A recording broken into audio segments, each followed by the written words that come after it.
The hardest thing about cleaning 1,000 salmon isn't the blood. You get used to the blood. You get used to the smell of copper and cold slime that settles into the pores of your hands and stays there until you die. No, the hardest thing is the lie. It's looking at a silver fish, a creature that swam 5,000 miles against the current just to spawn and die, and telling yourself it's just a product. It's looking at a living thing and seeing a dollar sign. I stopped believing in the romance of the sea 30 years ago, right around the time the cod collapsed, and I realized that the only thing colder than the North Pacific is a bank vault.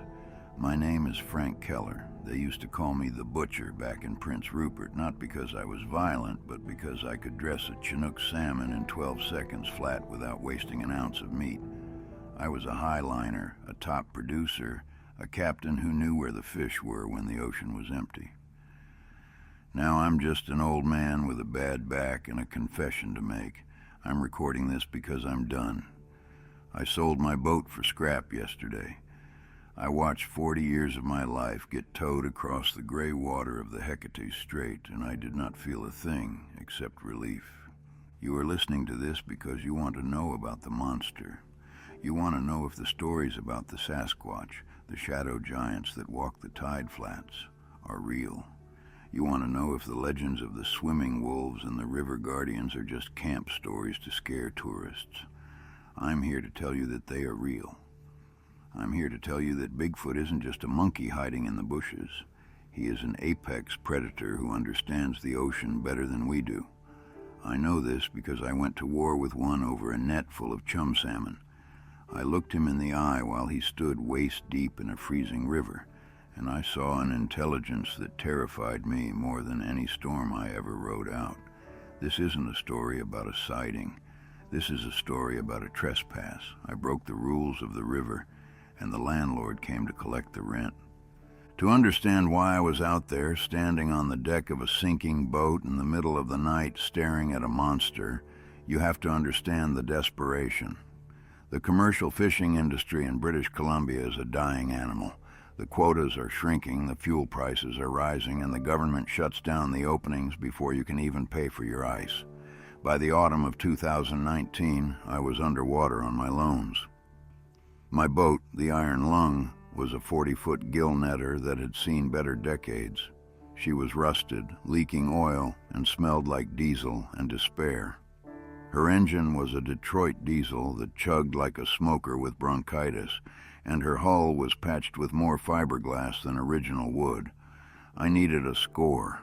I needed one massive haul to pay off the bank, and maybe, just maybe, retire to a trailer park in Arizona, where I never had to see the ocean again. That's when I heard about the Ghost River Run. It was a rumor at first, whispered in the dark corners of the dock bars in Port Hardy. The guys said there was a late run of chum and coho pushing up a remote inlet north of Bella Bella. They said the fish were stacking up so thick you could walk across the water on their backs, but nobody was fishing it. The Department of Fisheries and Oceans, the DFO, had declared the area a biological sanctuary. It was a zero-take zone, protected by federal law, and the locals, the First Nations bands, who had fished those waters for 10,000 years, were staying away too. They said the river was closed, not by the government, but by the balance point. They said it belonged to the Shadow Clan. I didn't care about clans. I didn't care about permits. I had a fish hold that could carry 20 tons of silver, and I knew a buyer in Vancouver who would pay cash and ask no questions. I decided to poach the Ghost River. I didn't take a full crew. I couldn't trust men with families to keep their mouths shut. I took one kid, a meth head from Nanaimo named Ricky, who owed money to people scarier than the Coast Guard. Ricky was twitchy, thin as a rail, and useless in a fight, but he could stack a net, and he didn't ask where we were going. We left port at 2 a.m., running without lights, navigating by radar in the memory of the coastline I had mapped in my head 40 years ago. The weather was typical for November on the Central Coast, raining sideways, a cold, miserable drizzle that soaked through your rain gear and chilled your marrow. The sea was a rolling sheet of black glass, heaving with the swell. We ran north for 12 hours, pushing the old diesel engine to its limit, watching the depth sounder for the telltale shoals of the inside passage. We reached the mouth of the Ghost River at dusk. It was a desolate place. The inlet was narrow, flanked by steep mountains that rose straight out of the water, covered in a dense, impenetrable rainforest of cedar and hemlock. The trees hung over the water, their branches dragging in the tide like skeletal fingers. The fog was thick, clinging to the surface of the water, muffling the sound of the engine. It felt like entering a cathedral or a tomb. I cut the engine to an idle. The silence was heavy. Usually, a river mouth during a salmon run is noisy. You hear the splash of jumping fish, the cry of eagles, the barking of sea lions. But here, there was nothing, just the hiss of the rain and the slap of water against the hull. It was dead quiet. "It's spooky, Cap," Ricky whispered, wiping his nose on his sleeve. He was shivering, his eyes darting around the fog. "I don't see no jumpers. Maybe the run is over." "They're deep," I said, watching the sounder. The screen was lit up with red blobs, biomass, massive schools of fish holding in the deep channel, waiting for the tide to turn so they could push upriver. "It's the mother lode, Ricky. Get the net ready. We're going to fill the hold tonight." We were preparing to set the gear when I saw the skiff. It drifted out of the fog like a phantom. It was a small aluminum boat, battered and dented, with a tiller outboard engine.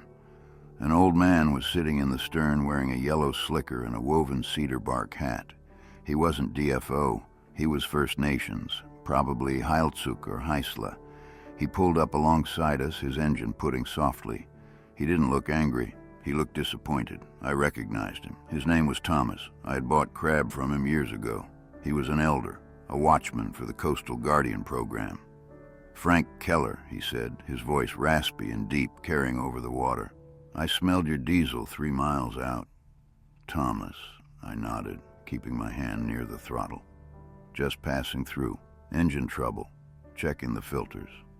Thomas smiled, but it didn't reach his eyes. He looked at the net drum on my stern, the massive spool of illegal monofilament gill net ready to deploy. "You aren't passing through, Frank. You're setting on the balance point." "Fish are fish, Thomas," I said, my patience thinning. "The season is closed everywhere else. A man's got to eat." "Not here," Thomas said. He pointed toward the river mouth, where the dark water swirled against a gravel bar. "That channel belongs to the Great Bear, and it belongs to the night walkers. We don't fish this run, Frank. We leave it. It's the tax. It's the price we pay to live on the coast without being bothered." I scoffed. I lit a cigarette, shielding the flame from the rain. "I ain't afraid of bears, Thomas. I got a slug gun in the cabin, and I ain't afraid of ghost stories. Night walkers? You mean Bigfoot? Come on, I'm here to make a living, not listen to myths." Thomas looked at me for a long moment. He looked at Ricky, who was shaking with cold and withdrawal. He looked at the dark tree line that loomed over the river. "It's not a myth, Frank. It's a management system. The bears and the Sasquatch. They have a treaty here. They share this run. If you put a net in that water, you are stealing from their table. And they don't file tickets. They settle debts in blood." He started his engine. The blue smoke puffed out. "Turn around, Frank. Go back to the city. Be poor. It's better than being what you're going to be if you stay here." He motored away, disappearing into the fog. I watched him go. I felt a prickle of unease on the back of my neck, a primal warning that I ignored. I was 64 years old. I had survived storms, bankruptcies, and divorce. I wasn't going to let an old man's superstition stop me from a $50,000 payday. "Crazy old coot," I muttered. "Ricky, drop the net." We set the net across the mouth of the river. It was a cork line set, floating on the surface, the mesh hanging down 30 feet deep, invisible in the murky water. It was a wall of death. Any fish trying to enter the river would hit the mesh, get their gills caught, and drown. It was efficient, it was illegal, and it was perfect. We killed the lights and drifted, letting the net soak. We sat in the wheelhouse, drinking instant coffee spiked with rum. The rain drummed on the roof. I watched the radar. no other boats. We were alone, or so I thought. Around midnight, the tide began to turn. The water started moving, rushing into the river mouth, and the fish started hitting. I could see the cork line bobbing violently. The white floats were being dragged under. We were loading up. "We're rich, Cap," Ricky said, grinning, his teeth yellow in the dash light. "Look at that cork line dance. We're going to limit out in an hour." "Get on the deck," I ordered. "We haul in 20 minutes. We get in, we get out." I stepped out onto the back deck to check the hydraulic drum. The air had changed. The smell of the ocean was gone, replaced by a heavy terrestrial musk. It smelled like wet fur, rotting leaves, and raw sewage. It was overpowering. I gagged, pulling my collar up over my nose. "Jesus," Ricky said, "did we hit a skunk?" "It's the wind," I said, though there was no wind, coming down from the swamp. Then I heard the splash. It wasn't a fish splash. It was a massive, heavy impact, like a car being dropped into the water. It came from the shallow water near the gravel bar, about 100 yards away. I grabbed the spotlight mounted on the railing. I swung the beam toward the sound. The light cut through the fog, illuminating the black water. At first I saw nothing. Then I saw the bears, grizzlies, 3 of them, massive, hump-shouldered beasts, standing in the shallows, waist-deep in the tide. They were fishing, snatching salmon out of the water. But they were agitated. They were roaring, swiping at the water, looking over their shoulders toward the dense tree line. Grizzlies are the kings of the river. They don't look over their shoulders. They don't get scared. But these bears were terrified. They were backing away from the tree line, ceding the ground. "What are they looking at?" Ricky whispered, shrinking back against the cabin wall. I swung the light toward the trees. The beam hit the wall of hemlocks. And for a second the forest stared back. Eyes, 2 glowing amber discs, set wide apart, roughly 9 feet off the ground. They reflected the light like road signs. Then they blinked. A massive dark shape detached itself from the shadows of the trees. It stepped out onto the gravel bar. It walked on 2 legs. It was black, darker than the night, darker than the bears. It was covered in fur that looked slick and oily, shedding the rain like a seal. It was immense. The grizzlies looked like cubs next to it. It had shoulders that were 4 feet wide, tapering down to a waist that was thick with muscle. Its arms hung down to its knees. It walked with a fluid, rolling gait, confident and terrifying. It walked right into the water. It walked toward the bears. Is that a bear walking on its hind legs?" Ricky stammered, his voice pitching up. "No," I said, my hand gripping the spotlight so hard it hurt. "That ain't a bear, that's the landlord." The creature, the Sasquatch, waded into the river. The water was up to its thighs. It ignored the current, it ignored the cold. It walked straight at the largest grizzly, a 1,000-pound boar that was growling, defending its fishing spot. The bear stood up, roaring, claws swiping. It was an apex predator at the height of its power. The Sasquatch didn't stop. It didn't slow down. It reached out with one massive arm and backhanded the grizzly. It was a slap, casual and dismissive, but the force of it was catastrophic. The bear was lifted off its feet. It flew backward, splashing into the deep water with a sound like a thunderclap. The bear surfaced, whining, and swam away as fast as it could, scrambling up the bank and disappearing into the bush. The other 2 bears didn't wait. They fled. They abandoned the river. The Sasquatch stood alone in the channel. It looked at the fleeing bears. Then it turned its head. It looked directly at the spotlight. It looked at me. It roared. It wasn't the roar of an animal. It was a shout, a challenge. It sounded like a foghorn mixed with a human scream. It vibrated the glass of the wheelhouse windows. It resonated in my chest cavity. "Cut the light!" I yelled at Ricky. "Turn it off." He fumbled with the switch, plunging us back into darkness. "We gotta go, Cap." Ricky was crying now. "We gotta leave the net. Let's go." "No," I snarled. The greed was still stronger than the fear. "That net has $10,000 of fish in it. We haul it. Start the hydraulics." I engaged the drum. The winch whined. The net started to come in. It was heavy, full of fish. Silver bodies flashed in the deck lights as they came over the roller. Chum salmon, big ones, money. I was watching the net coming in, trying to ignore the dark shape standing in the river. But then the drum stopped. The hydraulics screamed, the relief valve popping. The net was stuck. "It's snagged," I yelled. "Reverse it." I looked over the stern. The net wasn't snagged on the bottom. It was being held. The Sasquatch had waded out into the deep water. It was swimming now or walking on the bottom, I couldn't tell. It had grabbed the cork line. It was holding the net. It was playing tug-of-war with a 5-ton hydraulic winch, and it was winning. The boat listed to the side. The stern was being pulled down.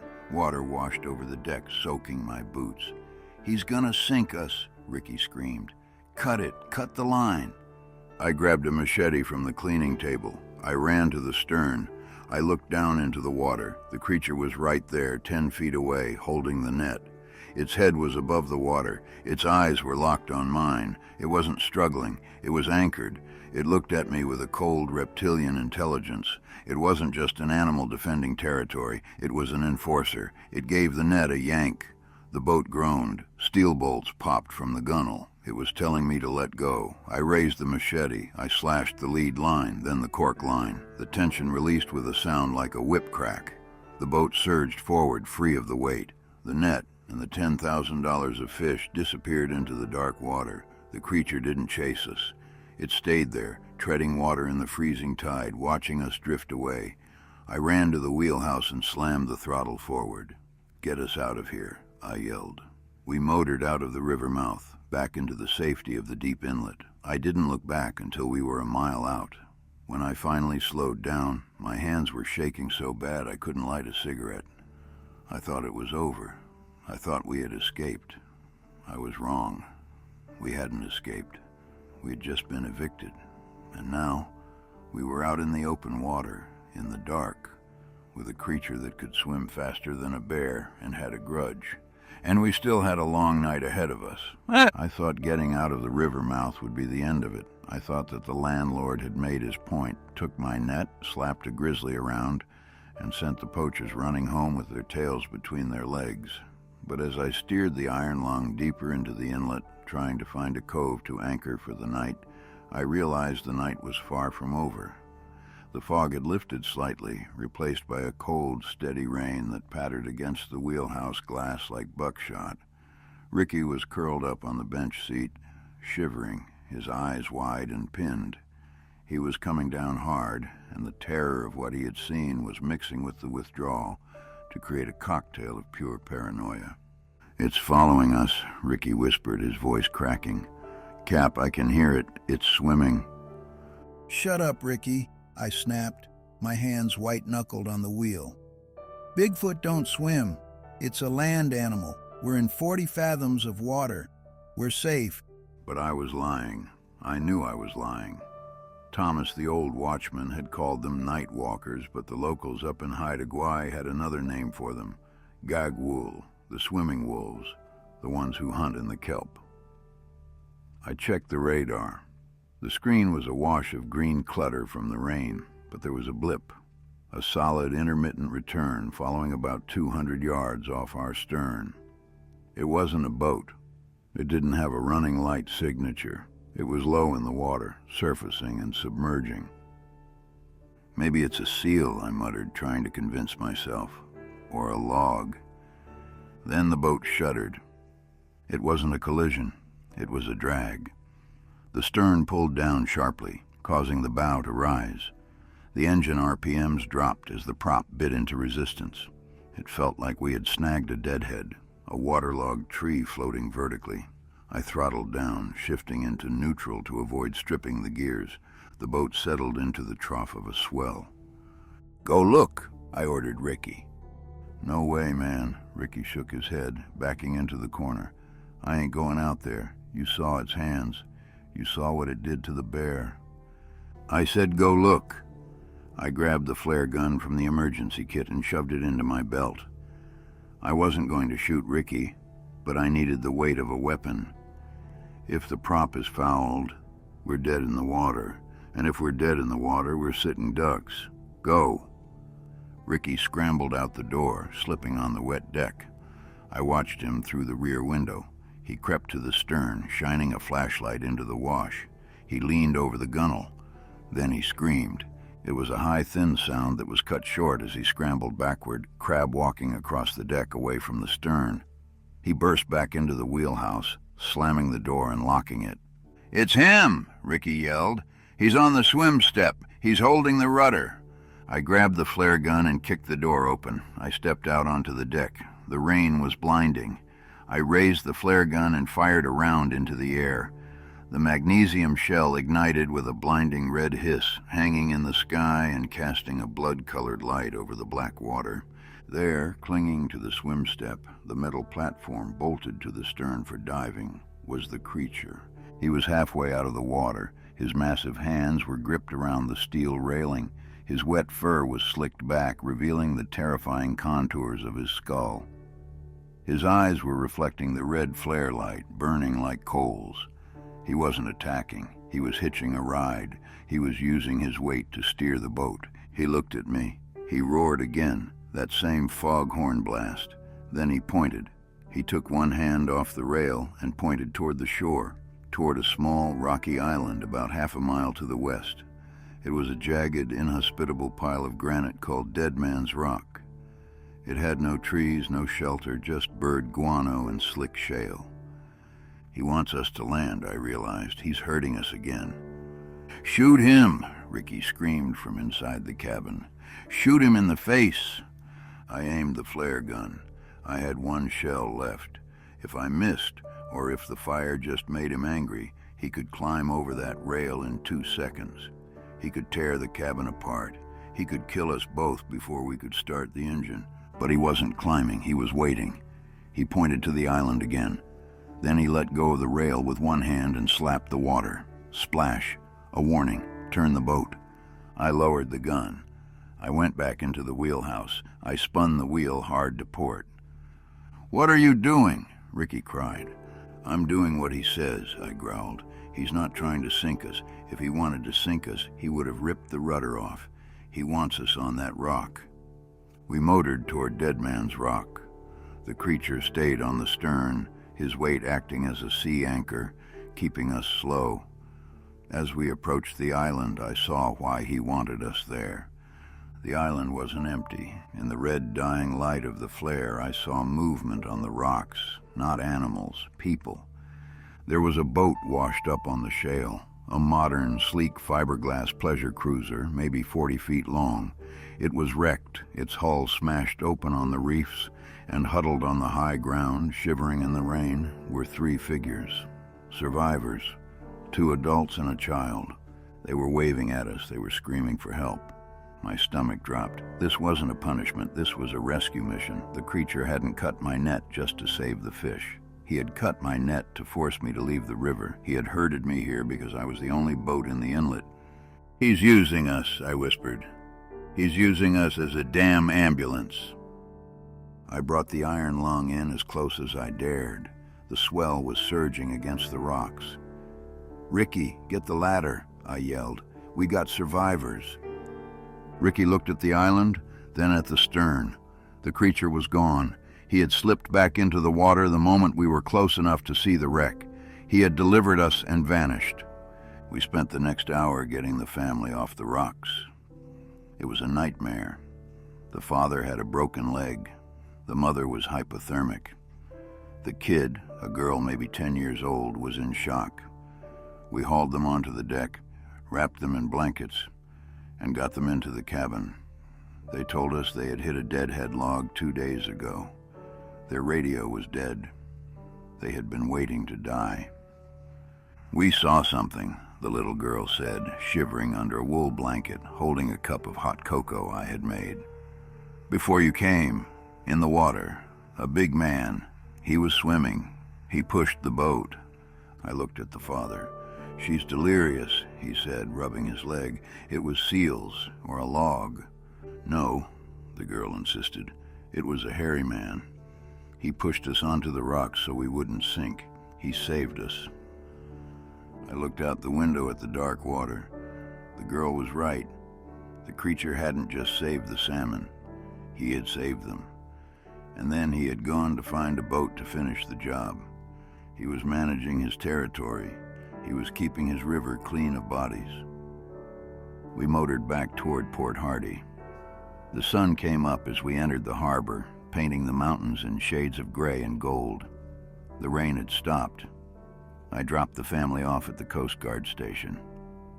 I didn't tell anyone about the creature. Who would believe me? Yeah, officer. A Sasquatch cut my illegal net and then guided me to a shipwreck. I'd be in a cell or a psych ward within the hour. But I wasn't done. The season was over, but the debt wasn't paid. I had lost my net, lost my profit, and nearly lost my boat. But I had gained something else, a terrifying clarity. I knew now that the river wasn't empty. I knew there was a hierarchy, and I was at the bottom of it. I spent the winter fixing the boat. I patched the hull, rebuilt the winch, but I didn't buy a new net. I bought cameras, trail cams, long-range lenses. I became obsessed. I wanted to see him again, not to catch him, but to understand. I spent hours in the library in Prince Rupert, reading old anthropological texts, First Nations oral histories, looking for mentions of the Gogwal. I found stories of the Chief of the Tides, a spirit being that ensured the salmon returned. They described offerings, tobacco, copper, respect. I realized I had offered nothing but greed.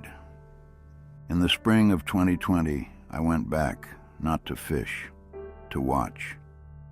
I took the Iron Lung back to the Ghost River. I anchored in the deep channel, legal this time, just a boat at anchor.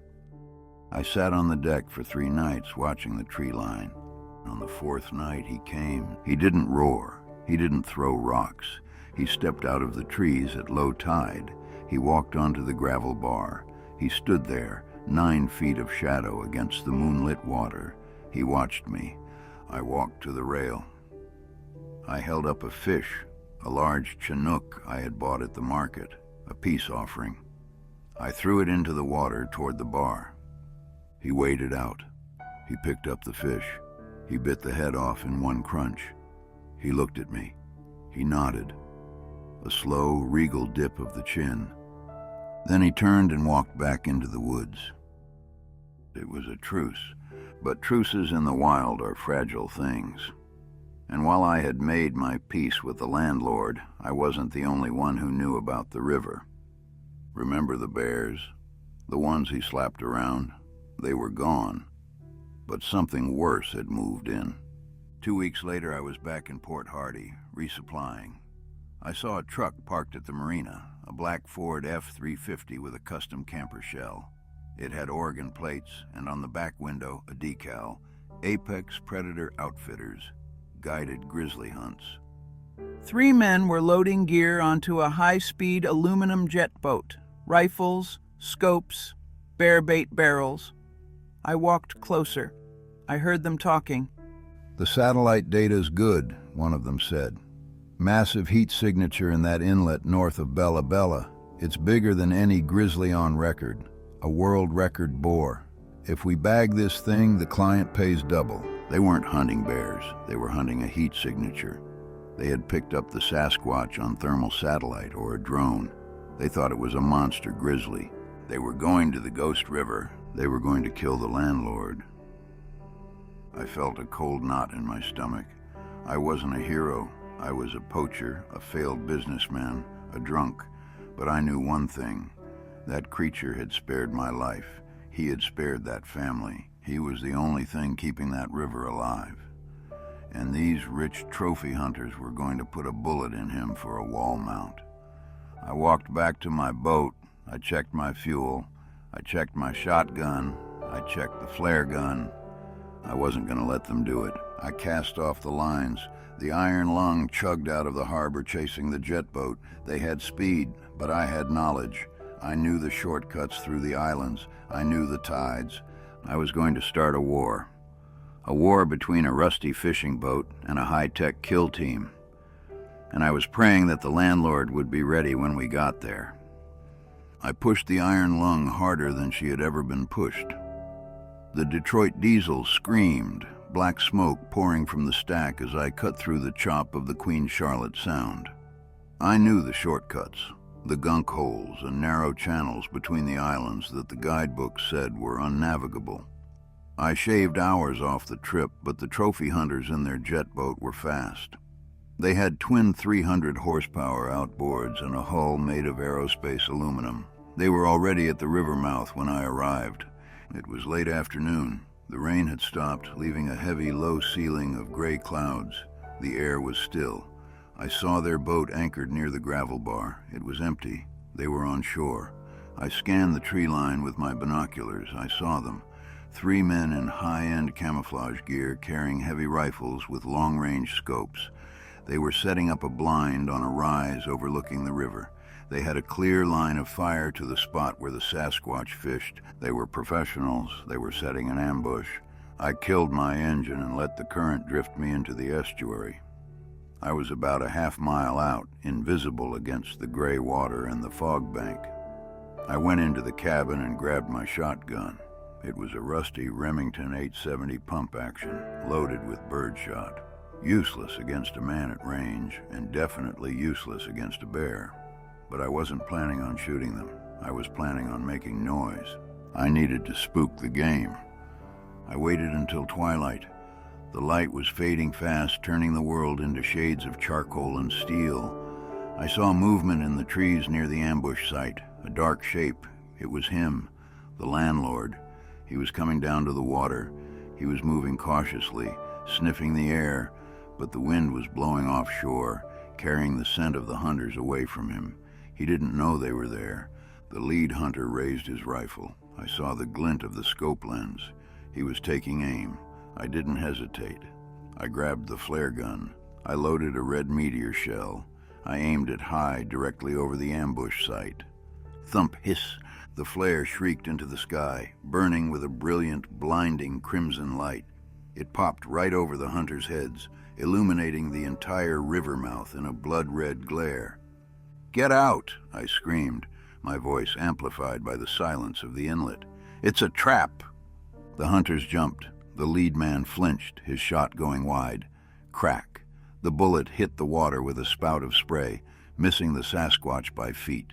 The landlord reacted instantly. He didn't freeze. He didn't run away. He roared. It was a sound of pure, unadulterated rage that shook the leaves off the trees. He charged. He didn't charge the water. He charged the blind. He covered the 50 yards between the river and the rise in 3 seconds. He moved like a freight train, smashing through the brush. The hunters panicked. They fired wildly, the cracks of their rifles echoing off the canyon walls. I saw muzzle flashes in the dark. One of the hunters screamed. It was a short, wet sound that was cut off abruptly. I started my engine. I slammed the throttle forward. I wasn't running away. I was running in. I was going to pick up the pieces. By the time I beached the iron lung on the gravel bar, the fight was over. The silence had returned, heavier than before. I jumped onto the sand, shotgun in hand, flashlight beam cutting the dark. "Hello?" I yelled. "Anyone alive?" I found the blind. It was demolished. The camouflage netting was torn to shreds. The rifles were bent, barrels twisted like pretzels. I found the hunters. They were alive, but they wished they weren't. 2 of them were huddled in the mud, weeping, their expensive gear torn and useless. They were unhurt but broken psychologically. The 3rd man, the one who had taken the shot, was missing. I followed a drag trail into the woods. It led to a large cedar tree about 100 yards away. There, 20 feet up in the branches, was the hunter. He was wedged in a fork of the tree, stripped of his boots and his rifle. He was alive, but he was catatonic. He was staring at the ground, mumbling something about eyes in the dark. The landlord hadn't killed them. He had disarmed them. He had humiliated them. He had shown them that their technology meant nothing in his house. I walked back to the river. The Sasquatch was standing in the water, waist deep. He was bleeding. A bullet had grazed his shoulder, leaving a long, red furrow in the black fur. He was washing the wound with the cold river water. He looked at me. His eyes were glowing in the beam of my flashlight. He knew what I had done. He knew I had fired the flare. He walked toward me. He stopped at the edge of the gravel bar. He towered over me, 9 feet of pain and power. He reached out his massive hand. He didn't offer a handshake. He pointed to the hunter's boat. It was a sleek, $100,000 machine. Then he pointed to the deep water. He wanted it gone. I understood. I nodded. "Consider it done," I said. I waded out to the jet boat. I climbed aboard. I found the seacocks, the valves in the hull that let water in for the cooling system. I opened them. I took a hammer from the toolkit and smashed the intake pipes. Water flooded the engine compartment. I pushed the boat out into the current. The tide caught it. It drifted into the deep channel, settling lower and lower. Within 10 minutes, it was gone. Sunk. A reef for the crabs. The hunters were stranded. They would have to hike out 40 miles through dense bear-infested rainforest with no guns and no gear. It was a death sentence for soft men. But maybe, just maybe, they would learn something on the walk. I got back on the iron lung. The landlord watched me. He raised a hand, palm open. It was the same gesture he had used before. Acknowledgement.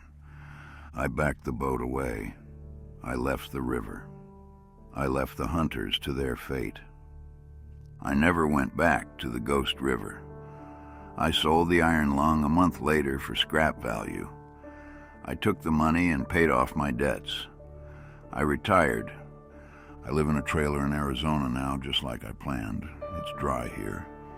There are no trees, no dark water, just sand and sun. It's quiet. But sometimes when the wind blows through the canyons at night, I hear a sound. A low, resonant thrumming that reminds me of a foghorn. And I smile, because I know he's still there. The landlord is still collecting rent. And God help anyone who tries to evict him. My name is Frank Keller. I was a poacher. I was a thief. But for one night I was a partner. And that's enough for me.